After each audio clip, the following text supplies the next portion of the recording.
So NCERT class 12 chapter first electric charge and field का ये numerical है 1.13 13 number numerical, जिसमें उसने एक फिगर दे रखा है और बोला है कि तीन चार्ज पार्टिकल, हाँ तीन चार्ज पार्टिकल का ये ट्रेजेक्टरी उसने दे रखा है, हाँ, और बोला है कि ये तीनों चार्ज पार्टिकल में बताओ कि कौन सा किस टाइप का चार्ज होगा, मतलब किस नेचर का चार्ज होगा। तो अभी सी बात है, पहला वाला चार्ज और दूसरा वाला चार्ज किधर डिफ्लेक्ट हो रहा है, पॉजिटिव की ओर, यानी पहला चार्ज एंड दूसरा वाला चार्ज कैसा होगा, नेगेटिव होगा। क्लियर बच्चा, नेगेटिव चार्ज क्या होगा, डिफ्लेक्ट होगा किधर, पॉजिटिव चार्ज की ओर, opposite charge attract each other. अच्छा, ये थर्ड वाले के बारे में आप बताओ। ये चूंकि नेगेटिव की तरह अट्रैक्ट हो रहा है, यानी जो थर्ड पार्टिकल है, ठीक है ना, थर्ड पार्टिकल ये कौन सा होगा, ये होगा पॉजिटिव चार्ज। अच्छा, अब हमें पूछा है कि किसका चार्ज अपॉन मास रेशियो सबसे ज्यादा होगा। चलो मैं इलेक्ट्रिक फील्ड की बात, अगर मैं न्यूटन के सेकंड लॉ की बात करूं तो F इक्वल टू क्या होता है, एम। यहां से एक्सप्रेशन का वैल्यू क्या हो जाएगा, F अपॉन एम, और चूंकि आप जानते हैं F equal to charge into क्या, इलेक्ट्रिक फील्ड, जानते हैं नहीं, यानी आपके पास यहाँ पे एक्सप्रेशन का वैल्यू हो जाएगा QE अपॉन एम, होगा या नहीं। मतलब इलेक्ट्रोस्टैटिक्स में अगर आपसे कोई एक्सप्रेशन पूछ दे तो आप क्या बताओगे, charge into electric field divided by mass of that particle या चार्ज। क्लियर है। अच्छा, अब इस तीनों में से आपसे पूछा गया है कि किसका charge upon mass ratio highest होगा। तो तीनों पार्टिकल को देखो, सबसे ज्यादा डिफ्लेक्शन किसका हुआ है, थर्ड पार्टिकल का, ये सबसे ज्यादा डिफ्लेक्ट हुआ है? अब इस तीनों पार्टिकल के लिए इनिशियल वेलोसिटी सेम है, टाइम सेम है, तो जिसका एक्सेलरेशन ज्यादा होगा वही ज्यादा दूर जाएगा। तो ज्यादा डिफ्लेक्ट कौन हुआ, थर्ड पार्टिकल, यानी थर्ड पार्टिकल के लिए एक्सेलरेशन क्या होगा, ज्यादा, यानी थर्ड पार्टिकल के लिए, इस थर्ड पार्टिकल के लिए चार्ज अपॉन मास रेशियो क्या होगा, हाईएस्ट। क्लियर है क्या, इसका आंसर क्या हो जाएगा, क्लियर है, कोई दिक्कत। चलिए, तो अगला question 14 number question first chapter का आ चुका है आपके सामने, जिसमें क्या बोल रहा है, ध्यान से देखो। Consider a uniform electric field E equals to 3 cross 10 to the power 3 newton पर कूलम, मतलब इलेक्ट्रिक फील्ड उसने दे रखा है, और इस इलेक्ट्रिक फील्ड का उसने डायरेक्शन भी बता रखा है, आई कैप। ये क्या है, आई कैप, क्या है, आई कैप। इसका डायरेक्शन जो है वो किसके अलोंग है, एक्स एक्सिस के अलोंग। क्लियर है, इलेक्ट्रिक फील्ड किधर है, एक्स एक्सिस के अलोंग, और इलेक्ट्रिक फील्ड का स्ट्रेंथ दे रखा है 3 cross 10 to the power 3 newton पर दे रखा है। अच्छा, अब वाला पार्ट उसने बोला है कि इस क्षेत्र का 10 सेंटीमीटर भुजा के वर्ग के उस पार्श्व से जिसका तल वाइजेड तल के समानांतर है, गुजरने वाला फ्लक्स क्या होगा। अच्छा, अब ये क्या बोला, सबसे पहले तो एक्सिस बनाओ भैया, एक्सिस मैं बना देता हूं, ये मैंने बना दिया एक्स वाई और क्या, ठीक है। तो जो ये स्क्वायर किया गया है वो इसके साथ है, देखो क्या बोला है, ये जो है वाईजेड प्लेन पर है, ठीक है ना, पैरेलल टू वाईजेड प्लेन, मतलब वाईजेड प्लेन पे, और वाईजेड प्लेन ऐसा कुछ है, ये देखो ये वाला स्क्वायर है तुम्हारे पास, ये वाला क्या है, स्क्वायर, ठीक है ना। ऐसे अगर मैंने बना दिया, ठीक है ना, ये एक्स है, ठीक है, ये y है, और ये मान लो z है, तो अपना स्क्वायर ऐसे है या नहीं, अरे देखो ये x है, ये वाला क्या है, y है, और ये वाला क्या है, z है, तो yz प्लेन कैसा होगा, ऐसा होगा, है, और इलेक्ट्रिक फील्ड लाइन कैसे जा रहा है, सीधा, मतलब इस सरफेस से परपेंडिकुलर इलेक्ट्रिक फील्ड लाइन जा रहा है, ठीक है। अगर मैं बोलता yx प्लेन, तो इसके परपेंडिकुलर कौन जा रहा होता है, z। अगर मैं बोलता xz प्लेन, तो इसके परपेंडिकुलर कौन जा रहा होता है, y।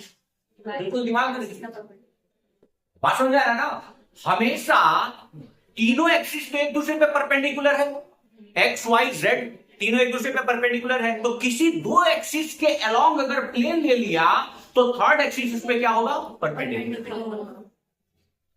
तो बताओ आई के डायरेक्शन में आपका इलेक्ट्रिक फील्ड दिया है बच्चा लोग, क्या दिया है, 3 क्रॉस 10 टू द पावर 3 आई है न्यूटन पर। बताओ आई बता रहा है कि आपका इलेक्ट्रिक फील्ड एकदम स्ट्रेट टुवर्ड्स द क्या है, एक्स एक्सिस है या नहीं, और प्लेन एग्जैक्टली पैरेलल टू क्या है, वाईजेड।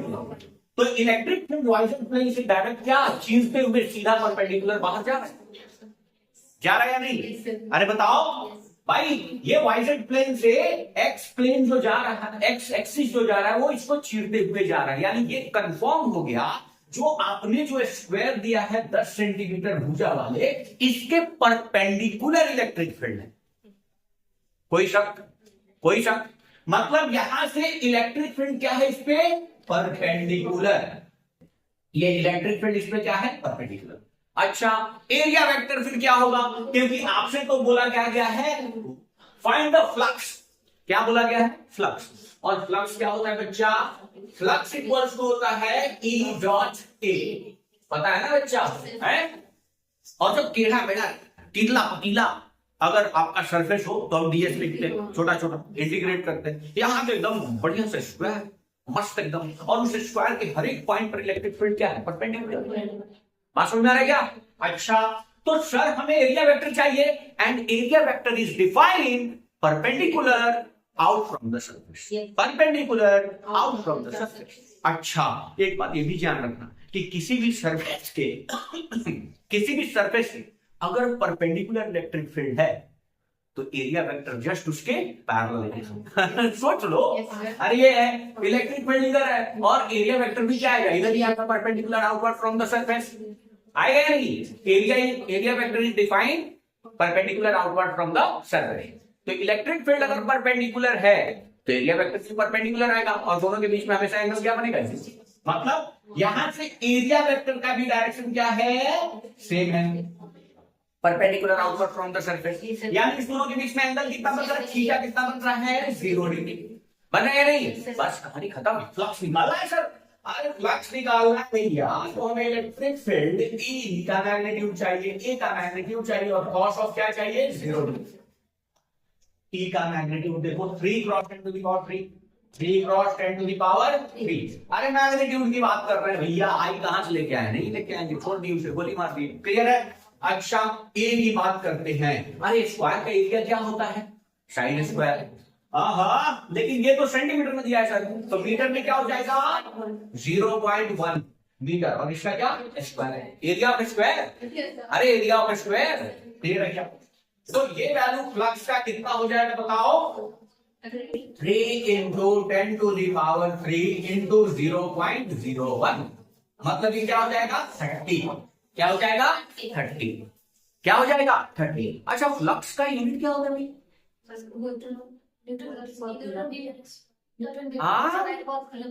अच्छा इलेक्ट्रिक फील्ड का है न्यूटन पर कूलम, और एरिया का, तो ये सब क्यों नहीं आ रहा है आप लोग को, रेस का यूनिट होगा न्यूटन मीटर स्क्वायर पर कूलम, जिसको डिवाइड भी बोलते हैं, क्लियर है क्या। अरे कोई दिक्कत, so this is the answer of first part, पहले पार्ट क्वेश्चन का आंसर 30 न्यूटन मीटर स्क्वायर पर कूलम स्क्वायर आंसर होगा। किसी को कोई दिक्कत है क्या, अरे कोई दिक्कत है क्या। अच्छा अगली बार में उसने क्या बोला है, ध्यान से सुनिए, इसका बी पार्ट यहाँ पे लिखा हुआ नहीं है, लेकिन बी पार्ट में बता देता हूं आपको क्या बोला है। बी पार्ट में बोला है कि अगर बच्चा लोग, अगर ये जो स्क्वायर है इस एक्स एक्सिस के साथ, इस एक्स एक्सिस के साथ कितने डिग्री का कोण बना दे, 60 डिग्री, कितने डिग्री का कोण बना दे, 60 डिग्री का, तब इलेक्ट्रिक फ्लक्स कितना है। तो इस बार हमारे पास इलेक्ट्रिक फील्ड और एरिया वेक्टर के बीच कितने डिग्री का कोण बन जाएगा, 60 डिग्री का, नहीं बन जाएगा। तो यहां पे हमारे पास जो इलेक्ट्रिक फील्ड ये है और एरिया वेक्टर जो आएगा वो बाहर की ओर आएगा, तो दोनों के बीच में एंगल कितना बन जाएगा, 60 डिग्री। तो हमारे पास E डॉट क्या A, क्लियर है, फ्लक्स तो यही है।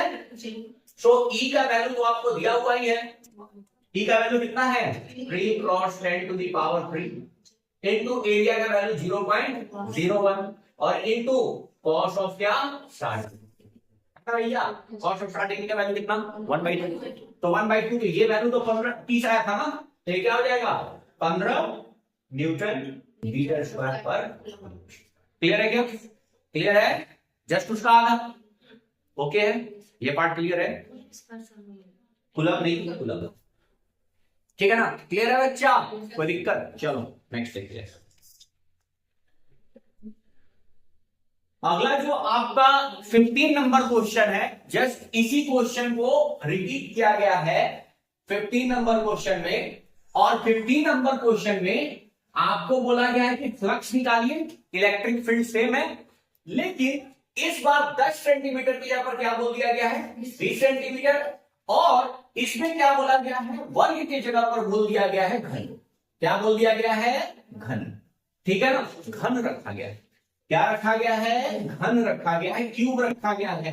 इस बार 10 की जगह पर क्या है 20 सेंटीमीटर और स्क्वायर की जगह पर क्या रखा गया है क्यूब, ठीक है बच्चा। और अब आपसे बोला गया है इलेक्ट्रिक फ्लक्स आप निकालिए टोटल, क्या निकालिए, ठीक है बच्चा। अब मैं अज्यूम कर रहा हूं, यहां पे मैं एक फिगर बना रहा हूं, ध्यान से सुनिएगा,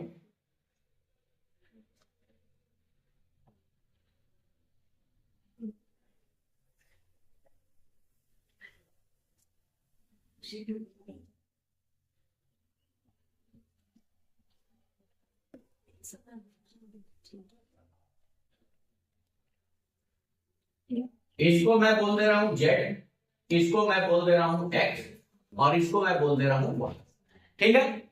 हमारा इलेक्ट्रिक फील्ड के डायरेक्शन में है, एक्स के डायरेक्शन में 3 क्रॉस 10 टू द पावर 3, यही तो इलेक्ट्रिक फील्ड है, बताओ। अच्छा, अब एक मेरे को बात बताइए, बहुत ध्यान से सुनिए, कि अगर ये मेरे पास सपोज ये क्यूबॉइड का शेप है, लेकिन अगर ऐसे शेप है, ठीक है ना, ये क्यूबॉइड है, ठीक, और इलेक्ट्रिक फील्ड लाइंस ऐसे क्रॉस जा रहे हैं, तो ये केवल किस किस सरफेस के परपेंडिकुलर होकर गुजरेगा, एक तो ये और दूसरा ये, यहां से भी निकलेगा तो परपेंडिकुलर होगा, बाकी सब जगह क्या होगा छू के निकल जाएगा, इस सरफेस से भी छू के निकल जाएगा, मतलब इस सरफेस के लिए इलेक्ट्रिक फील्ड क्या होगा छू के निकल जाएगा है, और इस सरफेस के लिए एरिया वेक्टर कैसा होगा परपेंडिकुलर आउटवर्ड, मतलब इलेक्ट्रिक फील्ड तो छू के ऐसे जा रहा है, हाँ छू के जा रहा है।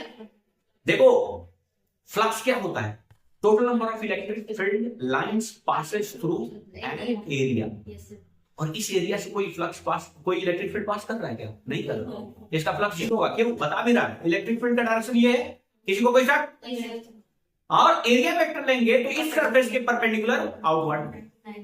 अब बताओ इलेक्ट्रिक फील्ड और एरिया वेक्टर के बीच कितने डिग्री का एंगल बन गया है 90 डिग्री का, और फ्लक्स क्या होता है E dot A cos 90 degree का वैल्यू क्या हो जाएगा, ये बात समझ में आया, मतलब ये फ्लक्स का कोई काम नहीं।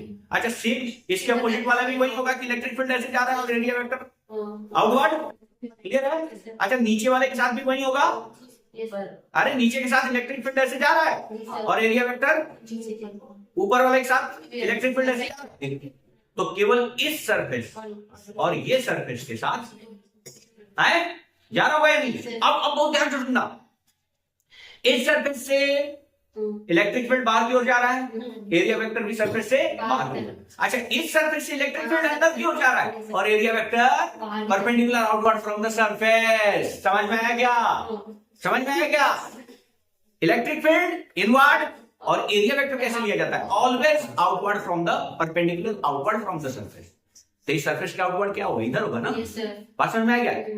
इलेक्ट्रिक फील्ड लाइन तो एक्स एक्सिस के अलोंग जा रहा है, तो इसको पेनिट्रेट करके अंदर जा रहा है, जा रहे हैं नहीं, इसका डायरेक्शन ये है, लेकिन एरिया वेक्टर कहीं से भी लोगे तो perpendicular outward from the surface, area vector is always perpendicular from outward from the surface, तो यहां तो अपोजिट हो गया, इलेक्ट्रिक फील्ड इधर जा रहा है और एरिया वेक्टर इधर, यहाँ 180 डिग्री का कोण बन जाएगा, लेकिन यहाँ पे इलेक्ट्रिक फील्ड इधर एरिया वेक्टर, तो दोनों जीरो डिग्री का। तो चलो इतना बात समझ में आ गया, तो देखिए हमारे पास दो ही जगह फ्लक्स मिलेगा, एक तो ये वाला सरफेस, क्लियर है बच्चा, और एक ये वाला सरफेस। क्लियर है क्या? क्लियर है। अच्छा, इस पे इलेक्ट्रिक फील्ड का डायरेक्शन आउटवर्ड, आउटवर्ड, और एरिया वेक्टर का भी कहां? आउटवर्ड। क्लियर है। यहां पे जो थीटा बनेगा दोनों के बीच वो कितना डिग्री का? 0 डिग्री। अच्छा, यहां पे बात करते हैं electric field inward, electric field inward, ये इलेक्ट्रिक फील्ड का डायरेक्शन बच्चा है ना, एक्स एक्सिस के डायरेक्शन में। लेकिन एरिया वेक्टर देखेंगे इस सरफेस से तो ये आउटवर्ड होगा, outward from the surface, perpendicular outward from the surface. तो ये एरिया वेक्टर का है। तो यहां पे जो थीटा बन रहा है वो कितना बन रहा है? 180 डिग्री। क्लियर है क्या बच्चा? क्लियर है। तो हमें वही फ्लक्स मिलेगा, इसको हम φ1 बोल देते हैं इस सरफेस से जो मिल रहा है, और इसको हम बोल देते हैं क्या? φ2। क्लियर है। अच्छा सर, φ1 का वैल्यू क्या हो जाएगा? सर φ1 इक्वल्स टू हो जाएगा E A cos of 0 degree, मतलब हो जाएगा सर EA। अच्छा, φ2 का वैल्यू क्या हो जाएगा? E A cos of 180। बच्चा बच्चा जानता है 180 मतलब माइनस होता है, तो यहां हो जाएगा माइनस EA। अच्छा, फ्लक्स होता कैसा है सर? डॉट प्रोडक्ट है, अदिश राशि होता है, स्केलर क्वांटिटी होता है, और इसका टोटल निकालने के लिए एल्जेब्रिकल सम कर देते हैं, और एल्जेब्रिकल सम में एक क्वांटिटी सेम पॉजिटिव में है और एक क्वांटिटी सेम नेगेटिव में है, कुल मिला के क्या हो जाएगा? बात समझ पा रहा ना? तो यहाँ पे वैल्यू निकालने की भी जरूरत नहीं है भैया, निकालने की क्या जरूरत है? अच्छा, निकालते भी तो ये कितना था पिछले क्वेश्चन में, क्या था? अच्छा सुनो, कोई बात नहीं। तो यहाँ पे phi total equals to φ1 plus क्या हो जाएगा? φ2 हो गया या नहीं? यानी EA plus minus of EA, कुल मिला के क्या हो जाएगा? कितना हो जाएगा? 0। क्लियर है क्या? वैल्यू कैलकुलेट करने की भी जरूरत नहीं है, वैल्यू कैलकुलेट करने की भी जरूरत नहीं है। आपने यहाँ पे दिखा दिया टोटल फ्लक्स क्या होगा, और वैल्यू निकालना होता तो क्या करते? ये 20 सेंटीमीटर का था ना, है तो 0.2, तो 0.04 एरिया से मल्टीप्लाई कर देते, 0.04 से मल्टीप्लाई कर। क्लियर है बच्चा? और वो भी मिलके क्या था? 0 दिया। तो न्यूमेरिकल वैल्यू निकाल के तब मिला के 0 करो, या विदाउट न्यूमेरिकल वैल्यू 0 कर दो। क्लियर है? कोई दिक्कत? चलो ओके। तो एक प्यारा सा क्वेश्चन आ चुका है, 16 नंबर क्वेश्चन फर्स्ट चैप्टर का, अच्छा क्वेश्चन है। यहां पे पहली बार हम लोग गॉस लॉ का एप्लीकेशन करने जा रहे हैं, ठीक है ना। जब भी कहीं बंद आकृति हो, हाँ बंद सरफेस हो, क्लोज सरफेस हो, और उसके अंदर कोई चार्ज की बात हो रही हो तो क्या लगेगा? तो यहां पे उसने बोला क्या है कि किसी काले बॉक्स, और बॉक्स का मतलब क्या? बंद। बॉक्स मतलब क्या? अरे बॉक्स कोई भी होता है तो बंधन होता है, अनबॉक्सिंग करिए तो बॉक्स को खुला रहते हैं, यहाँ देख लेती अनबॉक्सिंग मतलब बॉक्स क्या है? बंद रहता है। तो उसने बोला है कि इस बॉक्स से जो टोटल नेट फ्लक्स गुजर रहा है, नेट फ्लक्स जो गुजर रहा है, वो नेट फ्लक्स आपको दे रखा है। कितना दे रखा है बच्चा? 8.0 क्रॉस 10 टू दी पावर 3, और इसका यूनिट बच्चा बच्चा जानता है क्या? न्यूटन मीटर स्क्वायर पर। क्लियर है? तो इन्होंने बोला है पहले क्वेश्चन में बॉक्स के भीतर नेट आवेश कितना होगा।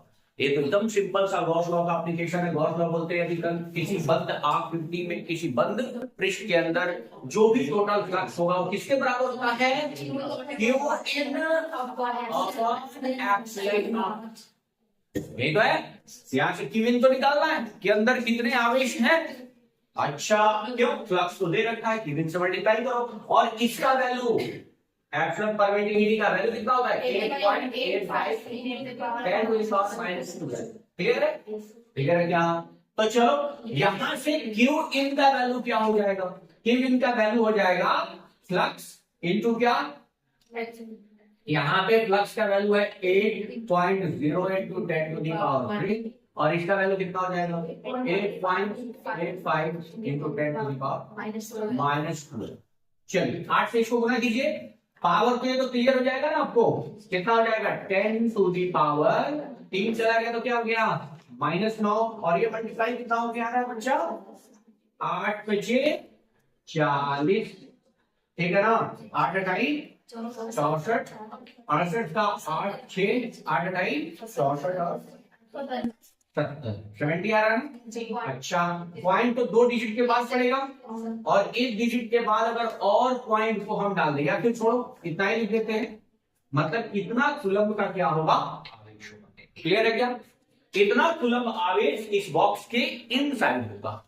कोई दिक्कत, कोई परेशानी? अच्छा, अब उनका अगला क्वेश्चन है कि यदि बॉक्स के पृष्ठ से नेट बहिर्मुखी फ्लक्स शून्य हो, मतलब बाहर जो फ्लक्स जो कैलकुलेट किया जा रहा है, इस फ्लक्स का वैल्यू अगर 0 हो, फ्लक्स का वैल्यू 0 हो, इफ, तो आप क्या ये कह पाओगे कि उस बॉक्स के अंदर कोई चार्ज नहीं? अरे फ्लक्स 0 कब होगा? जब क्यूइन क्या हो जाए, 0 है। क्यूइन 0 हो जाएगा, ये तो फिक्स है ना। तो फाइव 0 कब होगा? जब क्यूइन 0 हो जाएगा। तो ये पूछ रहा है कि क्या बॉक्स के अंदर कोई चार्ज रखा ही नहीं गया है? अगर फ्लक्स नहीं आ रहा है इसका मतलब बॉक्स के अंदर कोई चार्ज ही नहीं है। अरे अगर बॉक्स के अंदर से फ्लक्स कुछ निकल ही नहीं रहा है, टोटल आउटकमिंग फ्लक्स क्या है, 0, तो क्या इसका ये निष्कर्ष निकलता है कि इस बॉक्स के अंदर कोई चार्ज नहीं है? यही तो उसने पूछा है। आंसर होगा नहीं। रे वो तो नेट चार्ज जोड़ता है ना। पहले भी बताए थे कि इस बॉक्स के अंदर अगर +5 कूलम चार्ज है या -3 कूलम चार्ज है तो टोटल कितना चार्ज होगा?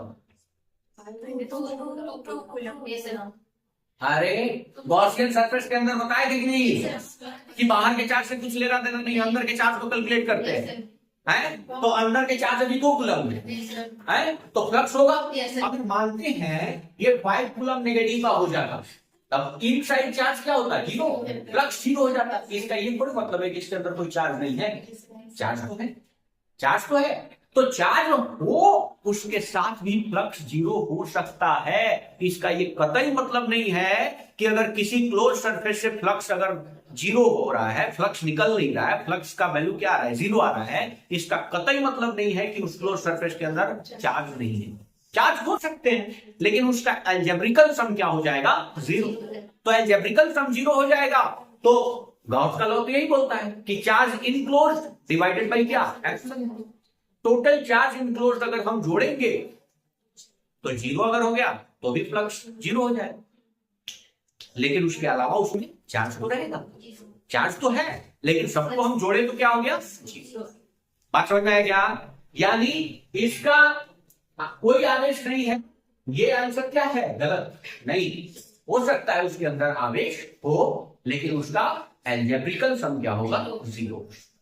मतलब फ्लक्स के 0 होने का दोनों कंडीशन, कोई आवेश नहीं रहेगा तो कोई फ्लक्स नहीं होगा, आवेश रहेगा भी और अगर उसका अलजेब्रिकल सम हो जाएगा 0 तब भी फ्लक्स 0 हो जाएगा। इसीलिए ये कह देना, कोई आके उठ के बोल देना क्लोज सरफेस है अगर उससे फ्लक्स 0 आ रहा है तो उसके अंदर कोई आवेश नहीं, दूथा क्या, दूथा। क्यों? आवेश रहेगा भाई, अलजेब्रिकल सम उसका 0 हो जाएगा तो फ्लक्स 0 हो सकता है।